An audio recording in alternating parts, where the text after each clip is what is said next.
네, 반갑습니다. 일단 저도 이제 핸드폰을 모두가 꺼내기를 요청드리겠습니다. 핸드폰을 켜시면 유튜브를 들어가시면 이경환 TV라고 검색해 보시면요, 이경환 TV라고 검색해 보시면 있습니다.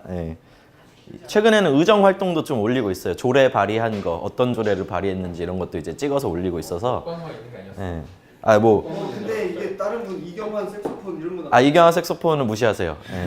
이경환 TV를 찾으셔서 구독을 눌러주시면 감사하겠습니다. 일단은 제목이 독일 정치에 주목하는 이유인데, 독일 정치로 이제 강의를 하게 된 이유를 먼저 말씀드리면, 얼마 전에 예천군 의회가 해외 연수 파문으로 시끄럽잖아요. 관악구의회는 모범적인 해외 연수로 기사까지 났는데 되게 꼼꼼하고 짜임새 있는 연수였다 이렇게 기사까지 났는데, 그게 다 묻히고 파괴되는 느낌이 들었습니다. 그래서 뭐 이게 가장 완벽한 해외 연수다라고 말할 수는 없지만 그래도 좀 성실하게 준비했던 해외 연수였고, 제가 독일 전문가나 독일 정치를 이렇게 전공하는 사람은 아니지만 독일에 가서 그 현실 정치인이 독일에 가서 받았던 문화 충격, 독일 정치는 이런 게 있네, 그 부분에 대해서 후기를 공유한다는 개념으로 보시면 되겠습니다. 그래서 굉장히 디테일한 질문이 나오면 제가 답변을 못할 가능성이 매우 큽니다. 그래도 해보겠습니다. 일단 독일 하면 이제 정치 덕후의 성지라고 저는 볼 수 있을 것 같은데, 여기 쓰진 않았지만 일단은 그 가장 중요한 권력 구조가 내각제예요. 내각제이기 때문에 일단 대한민국과 많이 다르고, 선거제도가요, 뭐 이거 조금 과장이 들어가는데 세계에서 가장 복잡한이라고 돼 있는데, 가장까지는 아니지만 상위권에 들어갈 정도로 복잡합니다. 계산 산식이 굉장히 복잡해요. 그래서 근데 또 이 게르만족은 그걸 또 해내요. 그 계산을 해내고 의회를 구성합니다. 그 가장 복잡하다는 건 이제 독일과 오스트리아를 가져간 건데, 오스트리아도 그렇고 독일도 그렇고 굉장히 복잡하게 의회를 구성합니다. 그리고 이제 한국에서 정치 개혁을 논할 때 빠지지 않아요. 이 독일 사례가 빠지지 않고 꼭 등장하기 때문에 한번 살펴볼 의미가 있고요. 그리고 인구 구조의 유사성이 있기 때문에 아무래도 이제 국가 간 비교를 할 때는 좀 비슷한 급이 돼야지 좀 비교하는 데 의미가 있잖아요. 근데 이제 한반도의 통일을 가정했을 때는 꽤 유사한 인구 규모를 갖고 있다는 점, 이런 거를 좀 고려해야 되고, 그 사실 산업 구조도 사실 많이 다르지만 또 수출에 의존한다는 점도 유사합니다. 그리고 2차 대전으로 인한 이제 분단과 냉전의 그 경험이 있다는 점도 독일을 좀 주목하게 되는 이유라고 볼 수 있을 것 같아요. 사실 그러니까 끝난 거죠, 강의가. 독일 정치에 왜 주목하는가는 끝난 겁니다. 이런 이유 때문에 보는 거다, 이런 거고요. 그래서 다음으로 넘어가면, 이 얘기는 이제 그 독일 연수의 핵심은 아니었기 때문에 앞부분에서 먼저 짚고 넘어가야 될 것 같아요. 그 소개해 주신 윤범기 기자님도 이경환 의원이 정의당 출신이었기 때문에 독일식 선거제도 정당명부 비례대표제에 대해 코멘트를 할 것 같다. 안 그래도 그게 들어있을 것 같아서 앞부분에서 먼저 털고 가려고 넣었습니다.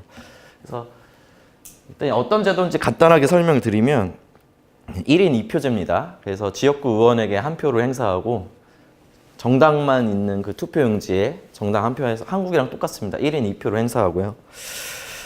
그 정당 득표만 가지고 총 의석을 배분합니다.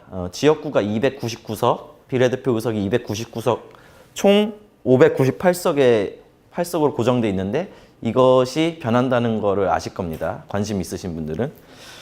왜냐면은 지역구 당선을 인정해 주거든요. 지역구 당선을 인정해 주기 때문에 보통 1, 2당 같은 경우에 자기가 받은 그 정당 득표 이상으로 지역구 의원을 당선시킵니다. 그래서 초과 의석이 발생하고 그 598석을 넘기게 되죠, 보통은. 이 초과 의석이 발생되면 1, 2당은 자기 정당 득표 그 비율보다 더 많이 갖게 되거든요.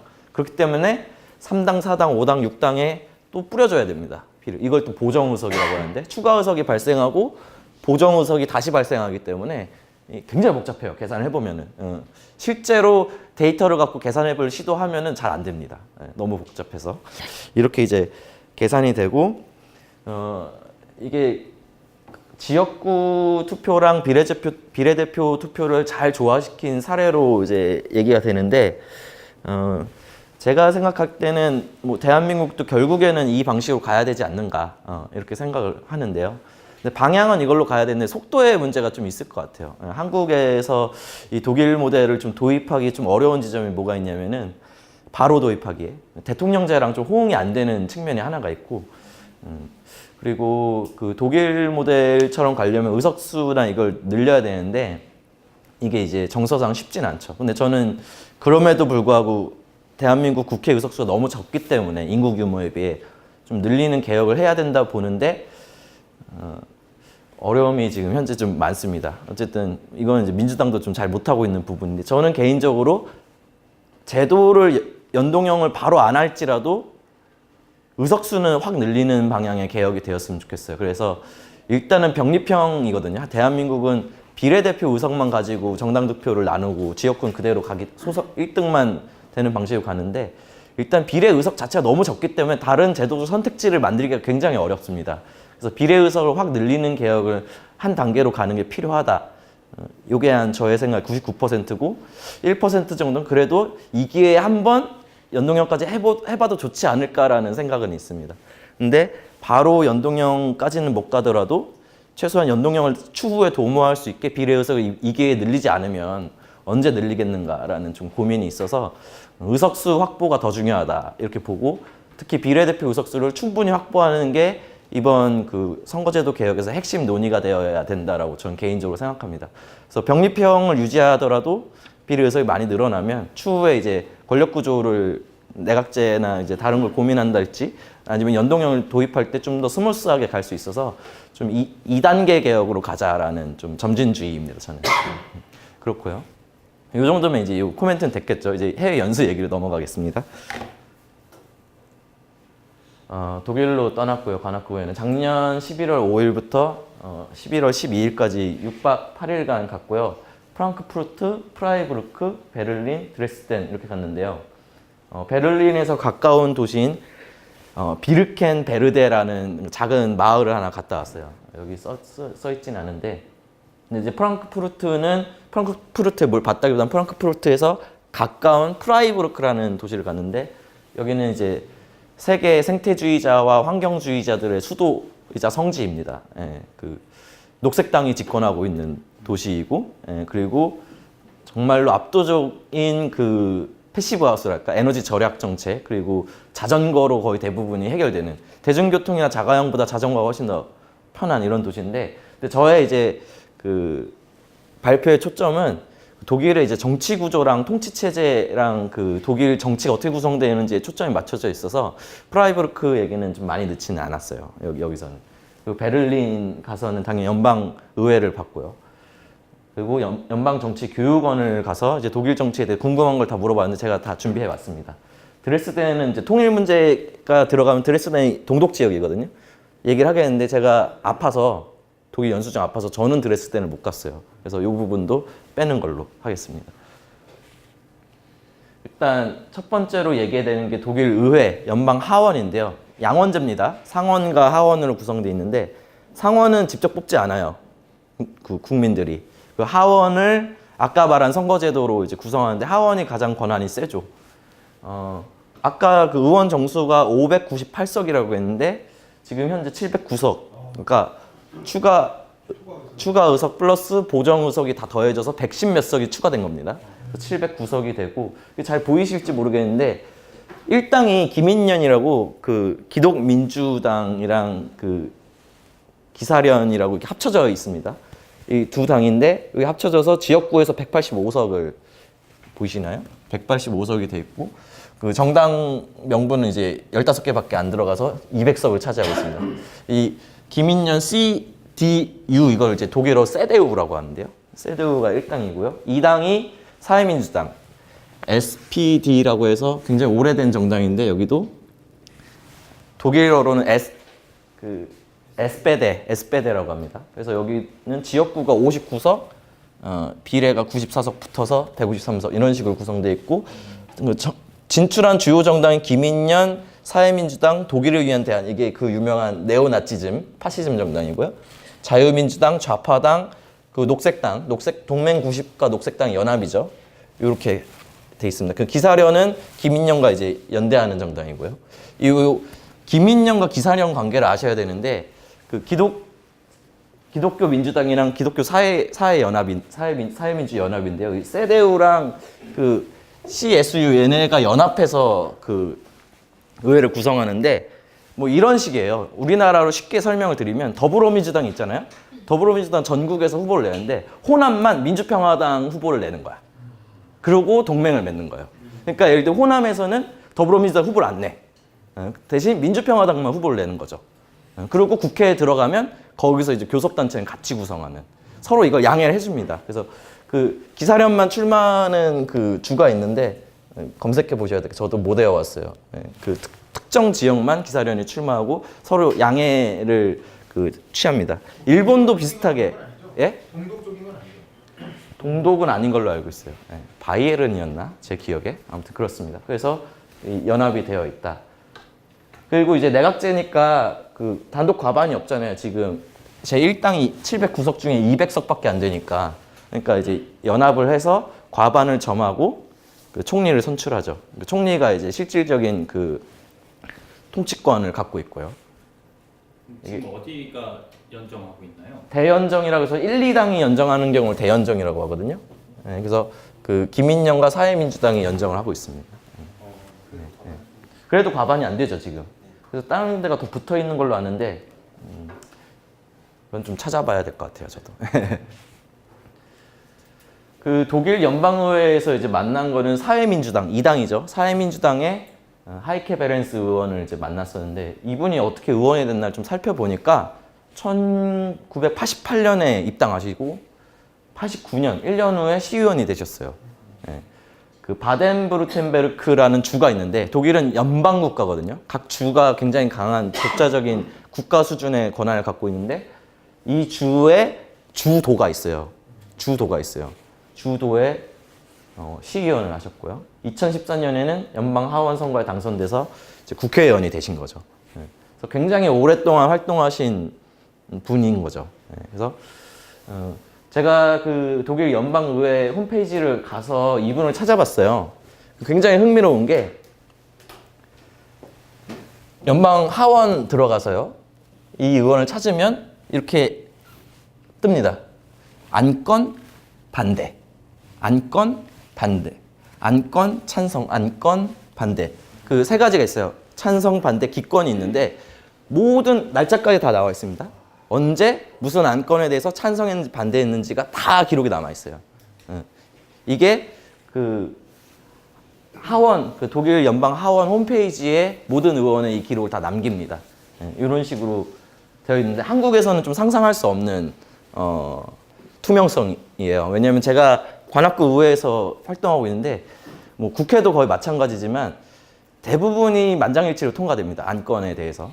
왜냐하면 사전에 다 조율을 하거든요. 찬성할지 반대할지 다 토론하고 논쟁적인 거는 아예 상정을 안 한다든가 상정이 되면은 보통은 만장일치로 통과되기 때문에 당에 따라서 특성을 알 수가 없어요. 한국의 국회도 거의 비슷한데 국회도 본회의에 올라간 건 거의 다 찬성이고 쟁점 법안만 찬반 갈리는데 보통은 내가 반대하면 퇴장해버리기 때문에 투표를 안 하기 때문에 뭐 당마다 어떤 안건이 무슨 성향으로 투표하는지 파악하기가 굉장히 어렵거든요. 근데 독일 같은 경우는 합쳐져 있는 들어가 있는 정당이 굉장히 많기 때문에 이거를 찬반의 연합이 되게 다양한 조합으로 가능한 것 같아요.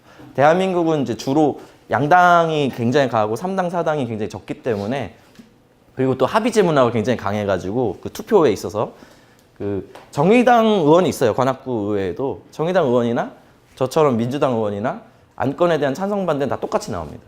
그러니까 한국도 이런 식으로 공개를 하면 어떻겠냐 해봤자 정치 문화가 달라서 의회에 공개해봤자 다 똑같이 그냥 다 찬성만 나올 거기 때문에 조금 의회의 문화가 바뀌지 않고서는 이런 공개가 의미가 없을 것이다. 아직은 한국에서는 좀 이런 생각이 들고요. 그 다음에 이거는 이제 안티세미티스모스가 파시즘하고 반유대주의 그리고 이제 뭐를 이제 그러니까 반대한다 이런 뜻이에요. 예, 그런 거에 나는 반대한다. 그런 거에 대한 이제 강연을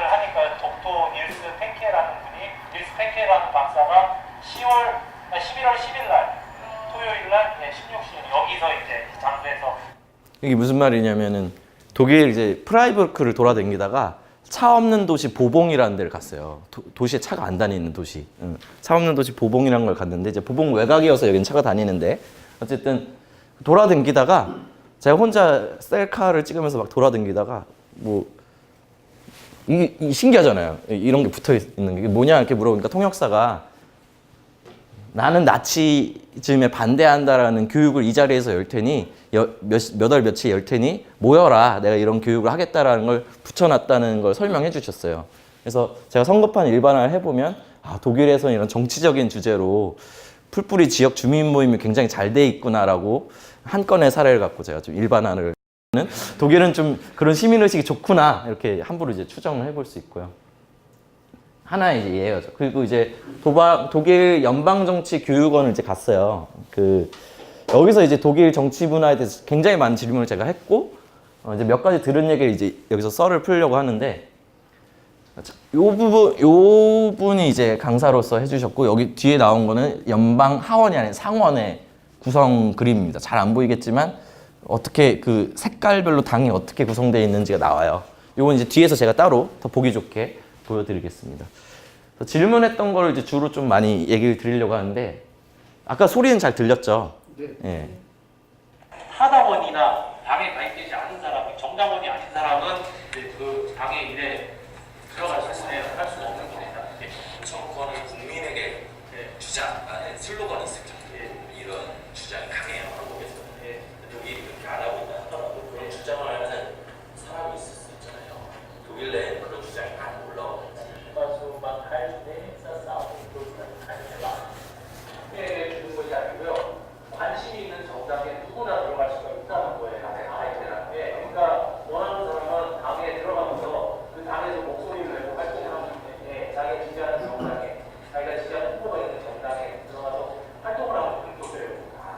이게 무슨 얘기냐면 제일 이제 정치인으로서 가장 관심 있는 부분은 이 정당의 후보, 그러니까 그 당 간판이 굉장히 중요하잖아요. 독일도 마찬가지예요. 독일도 이제 세데우나 그 사회민주당 같은 간판으로 나오면 당선 가능성이 굉장히 높아요. 독일도 마찬가지. 소수 정당도 되지만 그러면은 이 당의 후보가 되는 게 굉장히 중요하잖아요.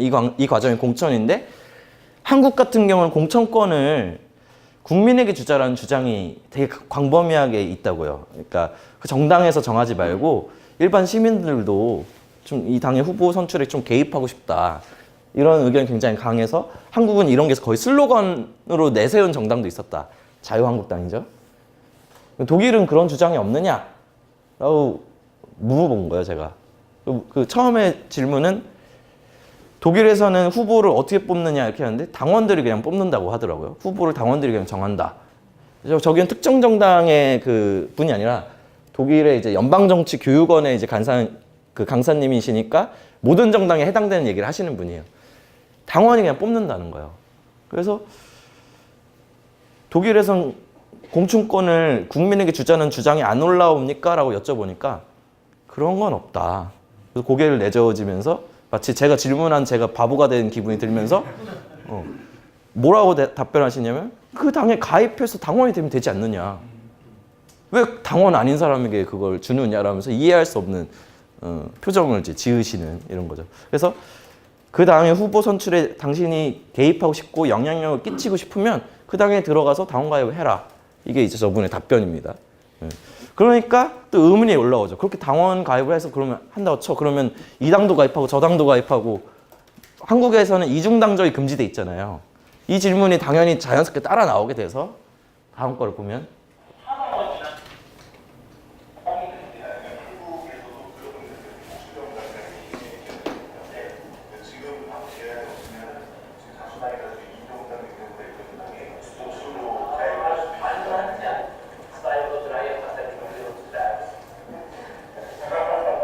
비웃어요. 복수정당 가입이 가능하지 않느냐, 뭐 그러면 어떡하느냐 하니까 어떻게 그런 일이 있겠느냐라는 표정을 지어요. 왜냐면은 내가 예를 들면 자유한국당을 좋아해. 그 자유한국당에 가입하지 왜 다른 당에 왜 가입하겠느냐라는 자기 성향에 안 맞는 정당에 왜 가입하겠어라는 표정이거든요.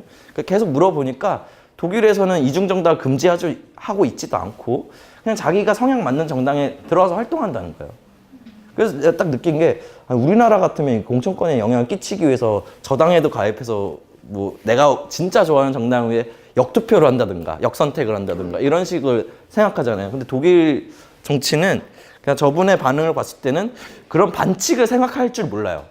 독일 사람들은 그런 수단, 그런 교묘하게 그렇게 예를 들어 한국에서는 막 대거 입당해서 막 당의 그 선택을 왜곡시키고 이런 거를 한국 사람들은 생각하는데 뭐 그걸 아예 막을 수는 없겠지만 저분 답변은 그걸 아예 막을 수는 없겠지만 뭐 크게 뭐 문제가 되느냐, 뭐 그걸 이중당적으로 막을 이유가 있느냐, 자연스럽게 자기가 좋아하는 정당 따라갈 텐데 뭐 이런 식의 반응을 많이 보인다는 거죠. 그래서 그냥 자기가 좋아하는 정당에 들어가서 그냥 활동하고 그 당에서 후보를 고르면 후보가 선출되면 그걸로 이제 그 하원이나 이런 데 선거도 나오고 시의원도 되고 이런 식이 되는 그냥 정당 정치의 기본에 그냥 충실한 모습을 이제 제가 봤습니다.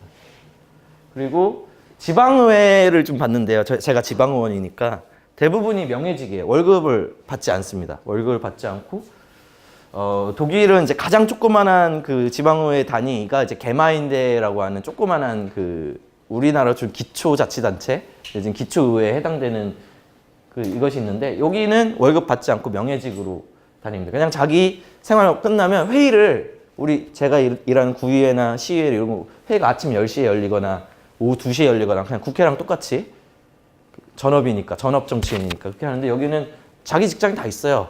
지방의원들이. 그리고 회사 다 끝나고 퇴근하고 뭐 한 저녁 6시쯤 독일은 또 퇴근 시간이 빨라서 6시 정도에 다 이렇게 모여가지고 회의를 합니다. 뭐 본회의장 이런 개념도 없어요. 그냥 이렇게 앉아서 회의를 해요. 시의원들이. 그래서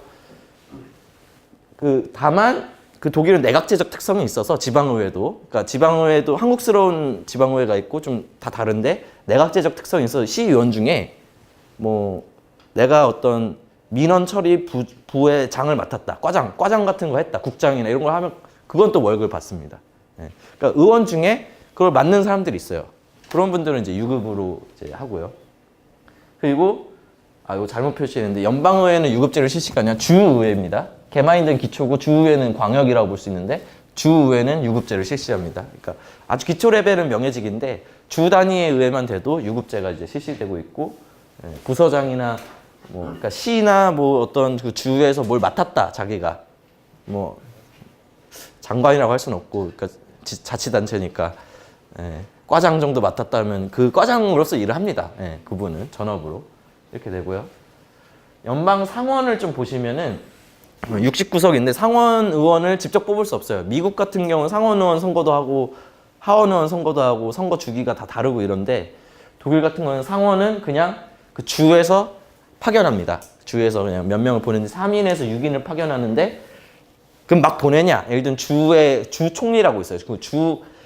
각 주의 주 대통령이라고 그러나 그러니까 스테이트 프레지던트라고 하는데 주 총리가 있어가지고 이 사람들 이 주 정부에서 파견할 때 막 파견하는 게 아니라 각 주 의회 구성 비율이 있을 거 아니에요.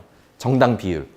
근데 이 정당 비율을 다 고려하는 게 아니라 여기서 주 의회도 굉장히 많은 당이 들어왔어요. 6개, 7개의 당이 들어왔는데 몇몇 정당이 합쳐서 연정을 할 거 아니에요. 3인당, 녹색당이 연정한 주가 있을 거고, 뭐, 기민당이랑 뭐 3인당 연정한 주가 있을 거고, 다양한 조합이 있잖아요. 그 연정된 비율대로 보내요.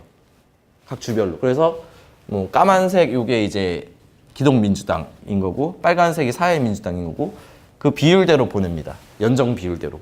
그렇게 돼서 어떻게 보면 좀 간접적으로 구성하는 거죠. 간접적으로.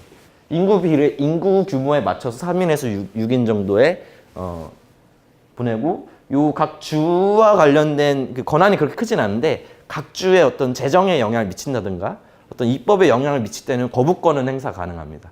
여기는 이제 직접 선출하지는 않으니까 각 주 간의 이해관계를 조정하는 역할만 이제 할 뿐인 거죠. 혹은 개헌. 그러니까 독일에 사실 헌법이 없는데 그 기본법이라고 하는 게 있어. 헌법에 대응하는 이런 게 개정될 때만 뭐 거부권을 행사하는 상원이 있고요. 이제 제가 갔던 곳은 이제 베를린에서 가까운 게마인데, 그러니까 기초 단체죠. 인구수 8,000명. 인구수 8,000명의 비르켄베르데 시를 가서 간담회를 했어요. 시장님과. 근데 출마한 당을 보면 그 전국적으로 유명한 사회민주당, 좌파당, 기독민주당, 녹색당 다 보이죠. 근데 그 외에도 알 수 없는 수많은 당들이 있어요. 근데 이게 당이 아니고 단체예요. 시민단체. 그러니까 예를 들면 관악구로 치면 고양이 보호협회 이런 시민단체가 있어요. 뭐 시민단체라고 해야 되나? 모임이에요. 주민 모임이 있어요. 그 모임이 후보를 낼 수 있어요. 뭐 우리 아이들의 미래를 걱정하는 부모 모임 후보 낼 수 있어요.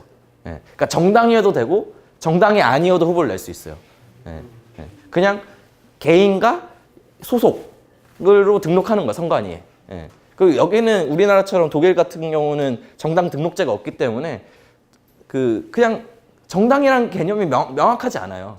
예. 그냥 써서 내면 되는 거야. 써서 후보 요건만 갖춰서 선관위가 그거 할 거 아니에요. 언제까지 후보 등록을 받을 거 아니에요.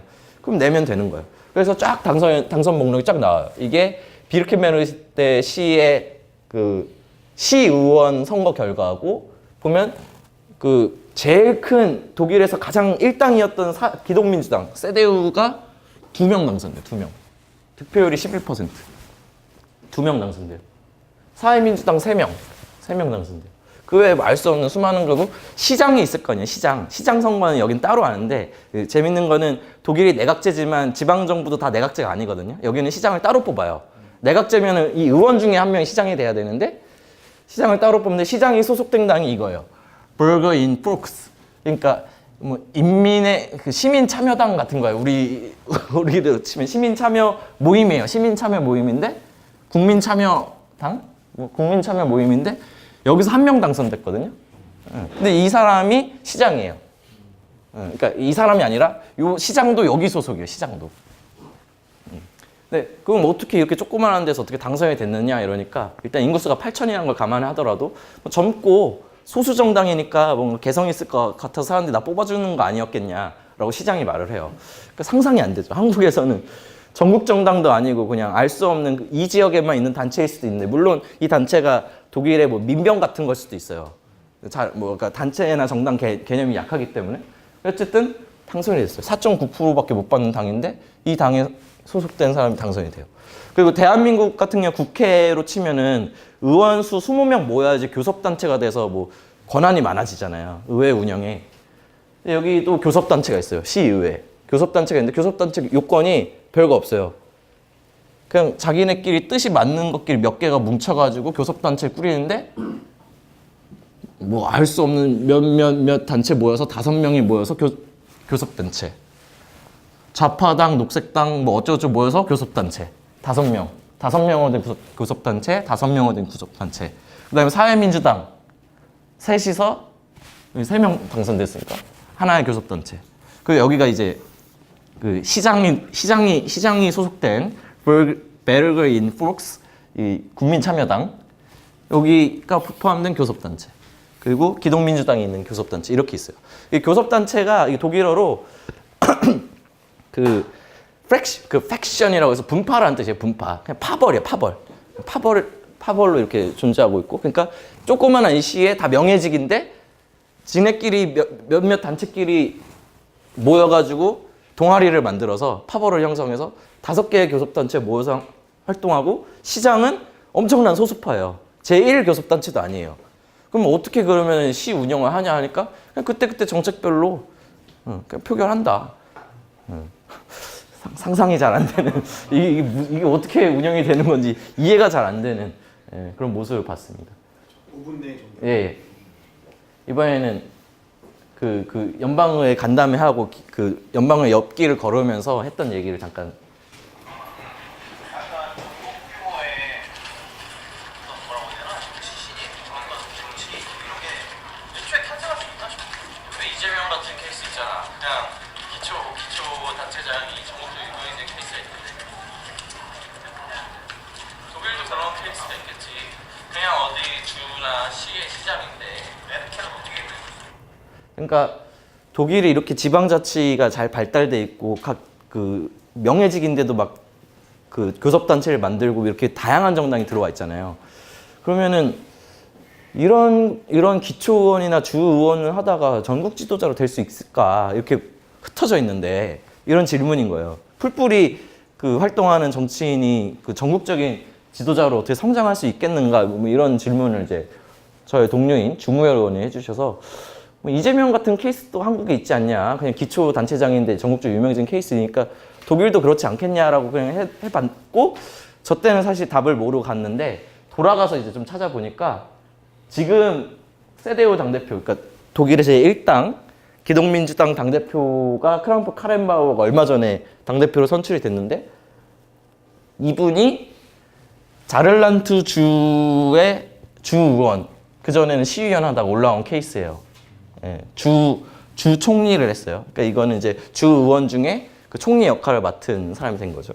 요분이 그 메르켈이랑 가까운 판데, 이분이 당대표가 됐고, 그리고 아까 말했듯이 그 공직선거든 당직선거든 당원들이 정한다고 했잖아요. 그러면은 독일의 제1당 당대표는 총리 후보 1순위예요. 내각제니까. 그러니까 어떻게 보면 국가 지도자를 뽑는 선거라고 볼 수 있어요. 지금 어쨌든 그 메르켈이 자기 임기를 끝내면 이분이 다음 총리가 될 가능성이 제일 큰 거예요. 그러니까 굉장히 중요한 선거잖아요. 근데 이걸 정하는 건 오로지 1,001명. 그냥 그 당의 대의원들 1,000명이 정할 뿐이에요. 다른 사람들은 개입할 수 없어요. 그 당의 대의원 1,000명이 그 결선 투표까지 해가지고 어쩌고저쩌고 해서 517표를 받아서 이 사람이 그냥 당대표가 됐어요. 그러니까 우리는 그 최고 지도자를 직접 국민이 이렇게 뽑아야 되는 그 대통령제, 직선제에 익숙하지만 독일의 문화에서는 이제 내각제이기 때문에 그냥 당원들끼리 그 당에 이게 가장 그 영향력이 강한 대의원들이 모여서 그냥 땡이에요, 이렇게. 이분도 지역에서 그냥 활동하신 분이고. 그러니까 이렇게 선출이 되는 과정이 있더라고요. 그래서 나중에 찾아본 거고. 그래서 시사점이 어떻게 되느냐, 이 독일 정치를 이제 제가 쭉 보니까, 일단 한국 같은 경우는 지방 정치가 중앙 정치에 강하게 이제 예속이 돼 있어요. 그러니까 무슨 말이냐면은 그 앞에 여기 보면은 각 주인데, 요 주는 예를 들면 빨간색과 녹색이 합치고 있죠. 그러니까 3인당이랑 녹색당이랑 연정을 맺은 거. 어떤 주는. 또 어떤 데는 뭐 기민당이랑 3인당이 연정을 맺고, 그러니까 주마다 서로 그 협상 파트너가 달라요. 각 정당에 주마다. 그러니까 예를 들면 그 민주당이 자유한국당이랑 막 싸우잖아요, 대한민국에서는. 근데 어떤 데는 가면 한 편인 거고, 어떤 데는 적인 거고, 이런 거예요. 그러니까 예를 들면 강원도에서는 바른미래당과 더불어민주당의 연합이 있을 수 있고, 뭐 경기도에서는 자유한국당과 더불어민주당의 연합이 있을 수 있고, 뭐 이런 식으로 그냥 주마다 다 다르게 주 레벨에서도 연정을 맺고 시 레벨에서도 연정을 맺어요. 아까 프라이부르크 얘기했는데 녹색당이 거기는 1당이 과반이 안 돼서 거기도 연정을 맺어요. 비슷한 성향의 당끼리. 이런 식으로 가고 있어서 우리 같은 경우는 그 중앙에서 어떻게 그 정당 간 갈등이 있느냐에 따라서 그게 지방도 다 영향을 똑같이 미치는데, 독일에서는 그렇지 않습니다. 그냥 독일에서는 그냥 중앙 정치에 아주 강하게 예속이 돼 있고요.